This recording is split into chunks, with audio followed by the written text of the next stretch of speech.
Tuhan satu.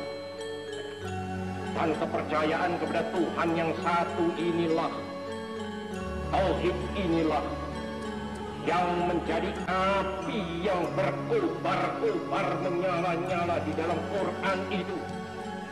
Dan jikalau api ini telah berkobar-kobar dan menyala-nyala pula di dalam dadanya seseorang manusia, manusia yang demikian itu menjadi manusia yang sebagai dikatakan oleh saudara Hamka.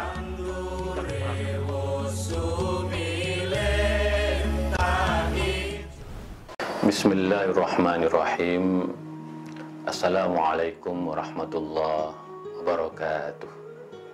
Alhamdulillahirabbil alamin. Tsumma alhamdulillahirabbil alamin.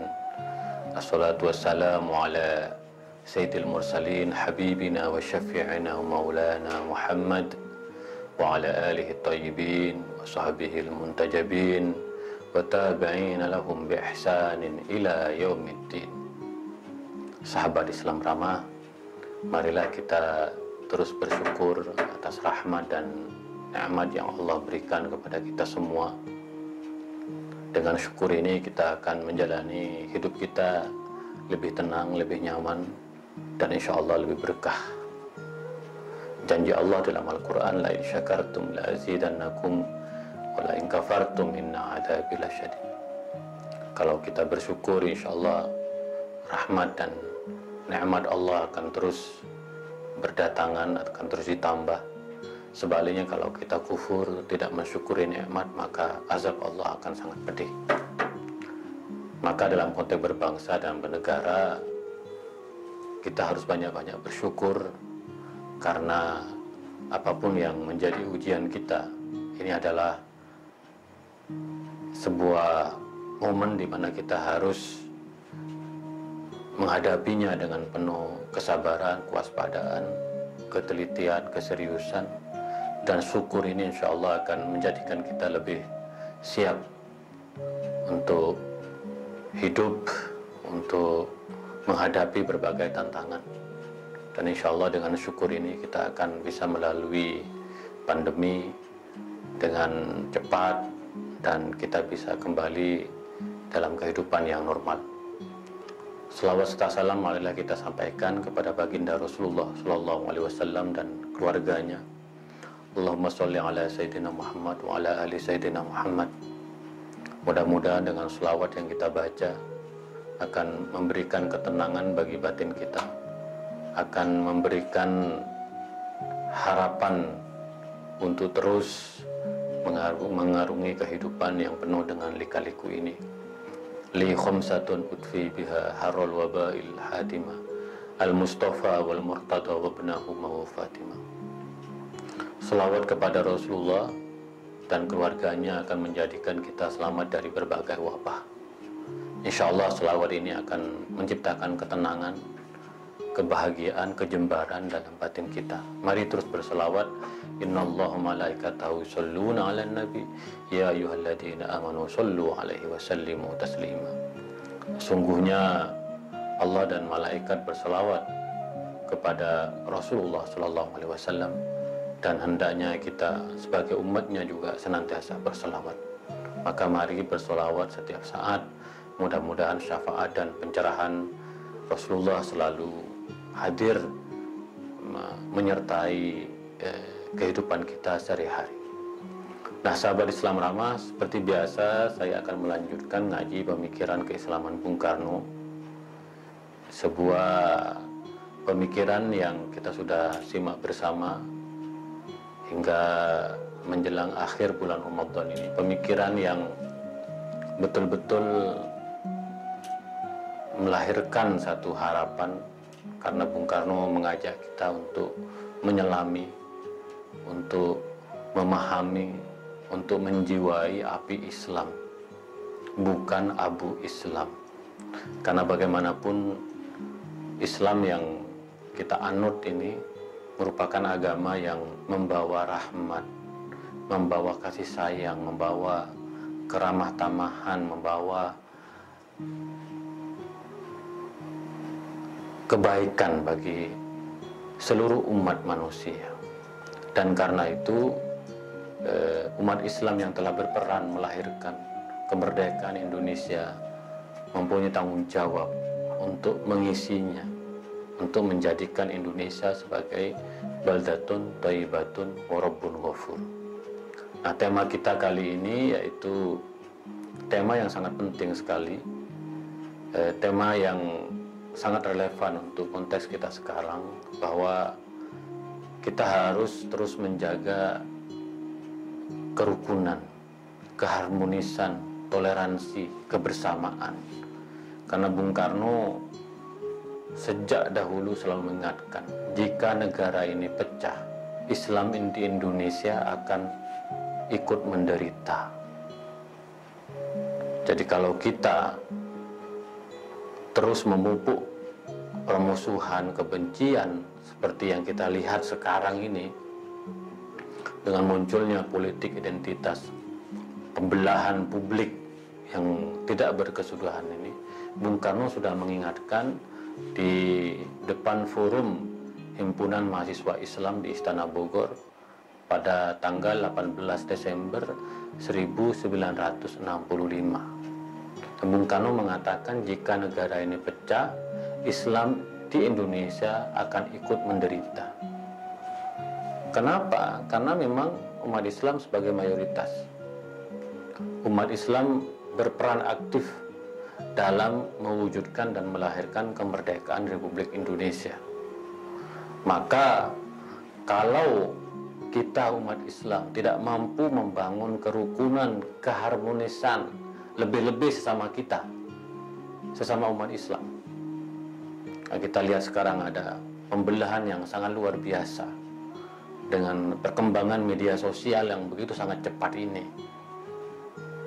Ini kalau tidak diantisipasi dengan baik, diisi dengan pikiran-pikiran yang mencerahkan, menjernihkan, maka kekhawatiran seperti yang disampaikan Bung Karno ini menjadi alarming, menjadi pengingat bagi kita semua, menjadi deteksi dini bahwa kita umat Islam melahirkan Indonesia yang berpancasila ini, dan kita punya tanggung jawab untuk menjaganya hingga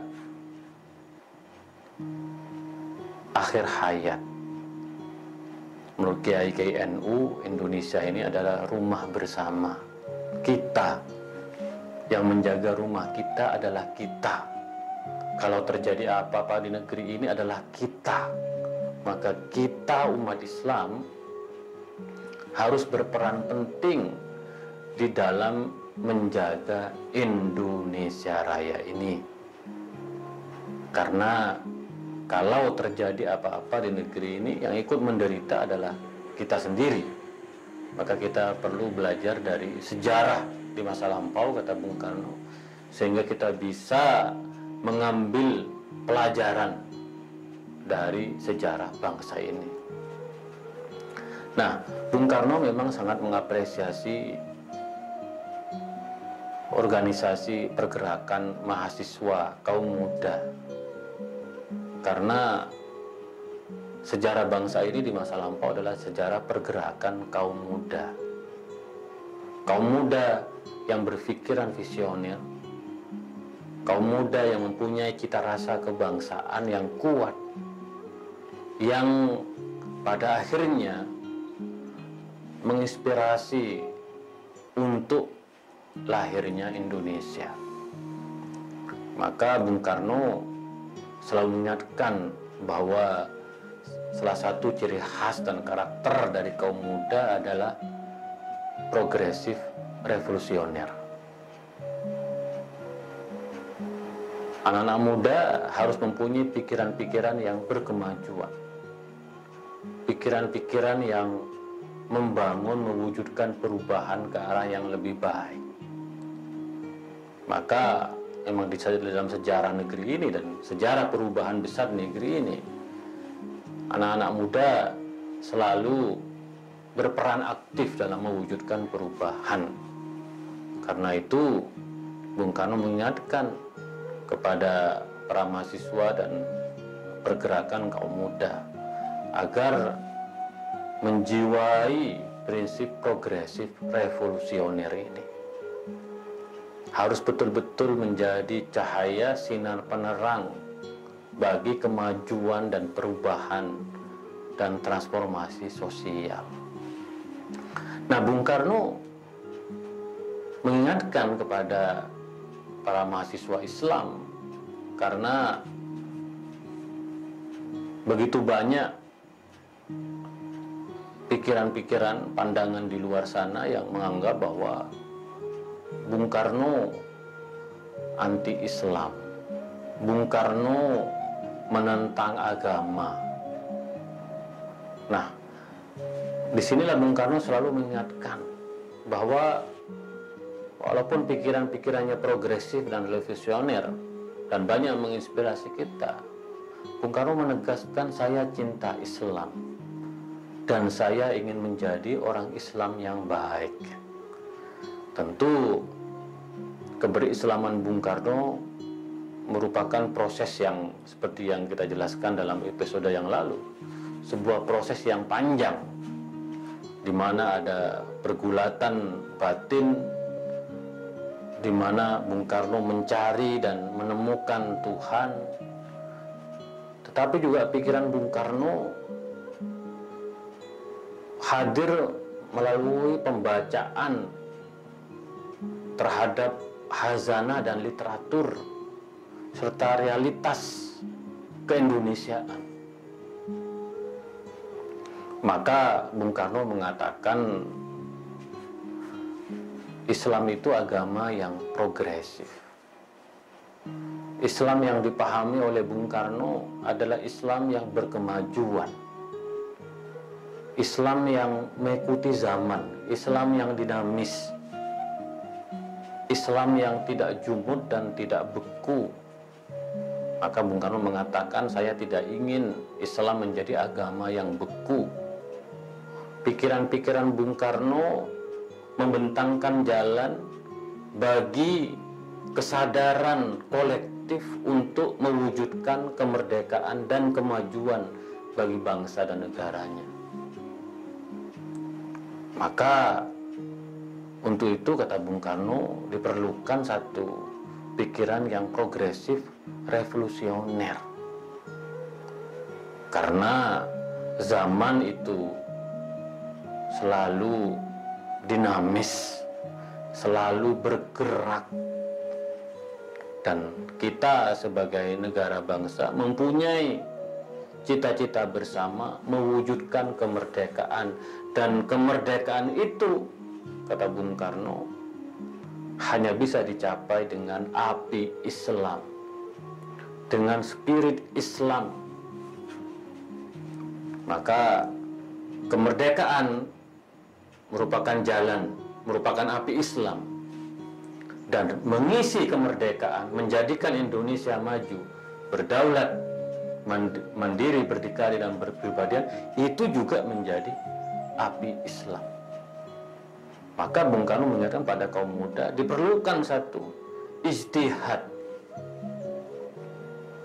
yang diantaranya adalah kita harus melihat kenapa sebuah peradaban itu maju dan kenapa sebuah peradaban itu jatuh.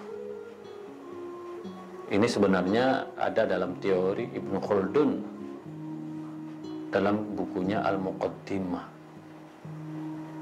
Nah, ijtihad ini penting sekali karena Indonesia ke depan adalah Indonesia yang cerah, Indonesia yang makmur, Indonesia yang berkeadilan, Indonesia yang berperan dalam pergaulan dunia. Maka seperti yang kita ketahui, Bung Karno betul-betul membawa Indonesia ke pentas dunia. Pikiran-pikiran Bung Karno menginspirasi dunia Islam dan dunia yang lain. Maka oleh karena itu, kata Bung Karno, ijtihad menjadi keniscayaan. Islam itu progresif. Islam itu tidak beku, kata Bung Karno. Yang beku itu adalah manusia-manusianya. Sebab kalau kita membaca ajaran-ajaran Islam, maka membentangkan jalan bagi kita untuk berkarya sebaik-baiknya, untuk mengabdi sebaik-baiknya, untuk mencintai tanah air sebaik-baiknya.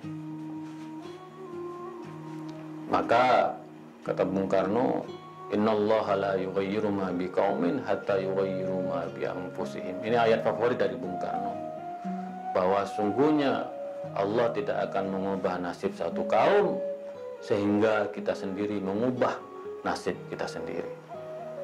Islam sudah memberikan jalan bagi kita untuk progresif revolusioner, untuk berbuat sebaik-baiknya bagi negara dan bangsa. Maka untuk mengubah, untuk menjadikan Indonesia itu baik, itu adalah dengan menggunakan ijtihad. Nah, sekali lagi, ijtihad yang dimaksud oleh Bung Karno adalah ijtihad dengan membaca sejarah. Tidak cukup kita hanya mengandalkan hazanah-hazanah fikih saja, tetapi dimensi sejarah itu juga harus dipahami dengan sangat baik. Karena bagaimanapun di dalam Al-Quran disebutkan wal tandur nafsum ma qaddamat liwat. Hendaklah setiap manusia melihat apa yang terjadi di masa lalu untuk menatap masa yang akan datang. Masa lalu itu adalah sejarah, di mana kita melihat sejarah dunia yang berada di kaki tangan penjajahan. Dan lambat laun dengan apinya Islam, dunia Islam mempunyai kesadaran bahwa tanpa kemerdekaan mereka tidak akan mencapai cita-cita kemakmuran dan keadilan. Setelah membaca, setelah meningkat rasionalitasnya, setelah berpendidikan, setelah mempunyai kemampuan berorganisasi, maka kemudian lahirlah kesadaran tentang pentingnya kemerdekaan dan kemajuan. Maka kata Bung Karno, ijtihad harus dibuka selebar-lebarnya. Bung Karno dengan percaya diri mengatakan, saya adalah juru bicara dibukanya kembali ijtihad di Indonesia. Dan saya setuju, karena sosok yang paling terkemuka menyampaikan pentingnya ijtihad di dalam membaca sejarah dan menggali apinya Islam, memang Bung Karno adalah sosok terdepan. Betapa beruntungnya kita sebagai bangsa, sejak sebelum kemerdekaan Bung Karno sudah menyuarakan pentingnya ijtihad, pentingnya olah pikir, pentingnya untuk membuka cakrawala seluas-luasnya. Maka Bung Karno bertanya kepada Kiai Ilyas yang hadir dalam forum itu, Pak Kiai, ijtihad itu apa? Pak Kiai menjawab, ijtihad itu kebebasan berpikir. Bayangkan, Bung Karno sedari awal mengatakan bahwa kemerdekaan akan dicapai kalau kita mempunyai cakrawala yang luas, cakrawala yang sebebas-bebasnya untuk memikirkan kemerdekaan dan kemajuan negeri ini. Nah, Bung Karno dengan ijtihad ini ingin agar Islam dibawa ke tingkat yang setinggi-tingginya untuk keumatan dan kemanusiaan. Karena kita tidak bisa tinggal landas sebagai bangsa, sebagai umat, kalau Islam tidak berperan aktif untuk kemerdekaan dan kemajuan negeri ini. Maka dalam bernegara, Bung Karno berijtihad. Ketika Bung Karno ditanya oleh kiai-kiai di Amuntai, di banyak tempat, Bung Karno akan membangun negara apa? Bung Karno beristihad, saya akan membangun negara nasional. Ini contoh istihad Bung Karno tentang tata kelola negara, tentang kebangsaan. Tentang negara nasional ini merupakan satu pikiran genuine dari Bung Karno. Walaupun umat Islam Indonesia merupakan mayoritas, tetapi Bung Karno tidak memilih negara Islam atau negara agama. Bung Karno memilih negara nasional, yaitu negara yang tidak anti agama, tidak anti Islam, tidak anti Kristen, tidak anti Hindu, tidak anti Buddha, dan Islam bisa berperan sebaik-baiknya di bumi Indonesia ini. Maka sekali lagi Bung Karno menegaskan bahwa negara nasional ini adalah negara yang merupakan wadah bagi kebinekaan agama-agama, suku, dan bahasa. Negara nasional ini akan membawa kita kepada persatuan. Negara nasional ini akan membawa kita pada kebersamaan, pada gotong royong di bawah pancaran Pancasila. Nah, salah satu ciri negara nasional adalah adanya satu cinta tanah air, adanya persatuan yang kokoh di antara seluruh warga bangsanya. Negara nasional bagi Bung Karno adalah negara yang di antara warganya guyup, di antara warganya saling peduli, di antara warganya bersaudara walaupun berbeda agama dan suku. Maka kita beruntung sekali mempunyai Pancasila ini, karena kebinekaan, keragaman betul-betul menjadi sunnatullah, walan tajida li sunnatillahi tabdila. Dan kamu tidak akan bisa mengubah sunnah Allah. Sunnah Allah bagi Indonesia adalah kebinekaan dan keragaman. Dan Bung Karno dengan istihadnya ini betul-betul genuine dan berhasil menunjukkan kepada kita semua dan kepada dunia bahwa negara Indonesia, negara nasional ini, negara kebangsaan ini betul-betul memuliakan Islam dan agama-agama yang lain. Bahkan Islam bisa berperan bagi kemajuan negara. Maka sekali lagi kita beruntung jika dibandingkan dengan negara-negara yang lain yang hingga saat ini masih berkonflik, berperang di antara mereka untuk sebuah ambisi kekuasaan. Kita lihat di Libya, di Syria, di Yaman, di Mesir, di Lebanon, di Irak. Belum ada satu pikiran yang mempersatukan sebagai warga negara bangsa. Setiap kelompok dengan egonya masing-masing. Maka Bung Karno begitu dekat dengan NU dan Muhammadiyah, karena NU dan Muhammadiyah yang sedari awal membangun satu platform pemikiran yang sejalan dengan pikiran Bung Karno.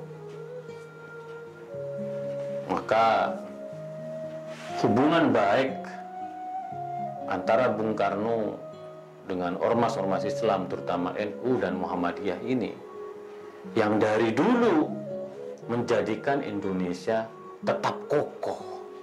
Tetapi kata Bung Karno selalu mengingatkan, hati-hati, bahwa potensi adanya perpecahan itu selalu ada. Dan Bung Karno mengingatkan bahwa konflik-konflik yang bernuansa SARA itu akan menjadi luka yang dapat mewujudkan satu sejarah hitam bagi negeri ini.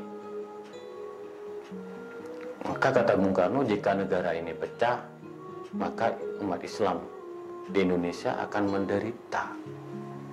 Bung Karno mewanti-wanti mengingatkan kita semua agar selalu hati-hati, waspada, menjaga kebersamaan, menjaga persatuan di negeri ini. Lebih-lebih kata Bung Karno bahwa kalau kita belajar dari peradaban bangsa-bangsa yang lain, jatuh bangun sebuah negara selain karena ada intervensi dari luar, tetapi yang paling berbahaya adalah perpecahan di dalam bangsa sendiri. Maka Bung Karno mengingatkan bahwa jangan sekali-kali kita terpecah belah. Jangan sekali-kali kita membangun konflik dan friksi di antara kita.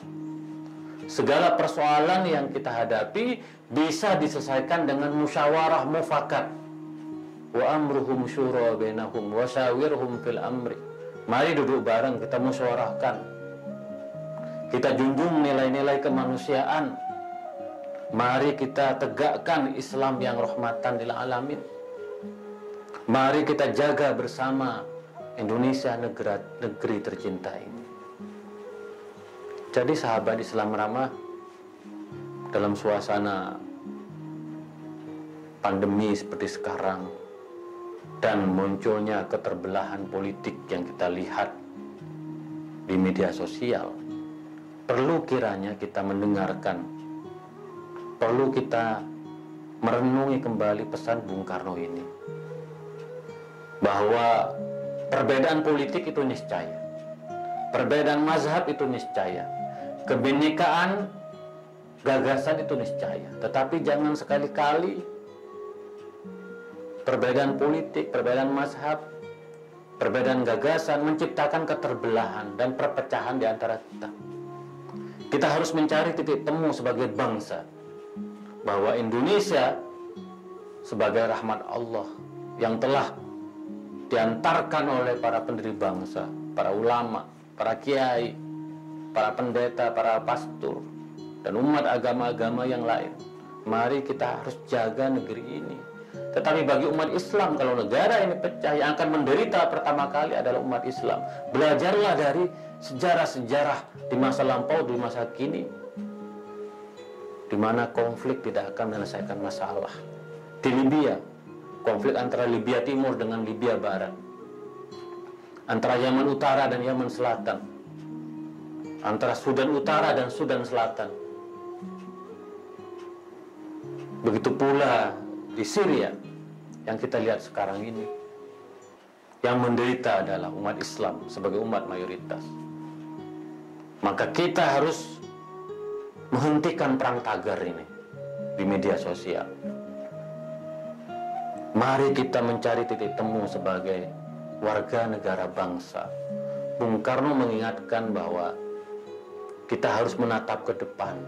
Negara ini, the future of our country is depend on you, kata Bung Karno. Bahwa masa depan negeri ini tergantung kita semua. Kita akan menjadikan negara ini semakin besar atau kita justru berperan untuk menjatuhkan negeri ini. Lebih-lebih di tengah pandemi, kita harus mempunyai kearifan. Kita harus bersama-sama mencari jalan keluar.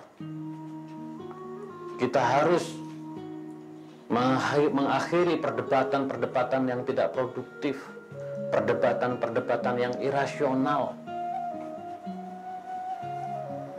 Oleh karena itu, sahabat Islam ramah, terutama bagi kaum muda, kelompok milenial, terus progresif, revolusioner, menatap ke depan.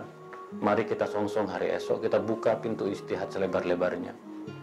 Bung Karno sudah berhasil melahirkan negara nasional bersama para pendiri bangsa yang berpijak pada Pancasila, merahmati semua agama-agama dan kelompok di negeri ini.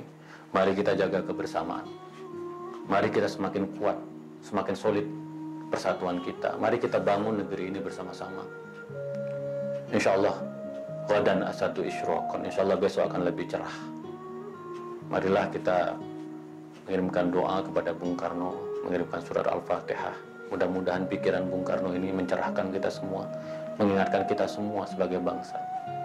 Mari dahulukan kepentingan bersama daripada kepentingan pribadi. Itulah kira-kira dari saya.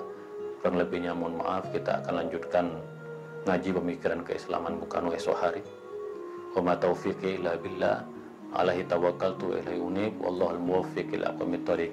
Assalamualaikum warahmatullahi wabarakatuh.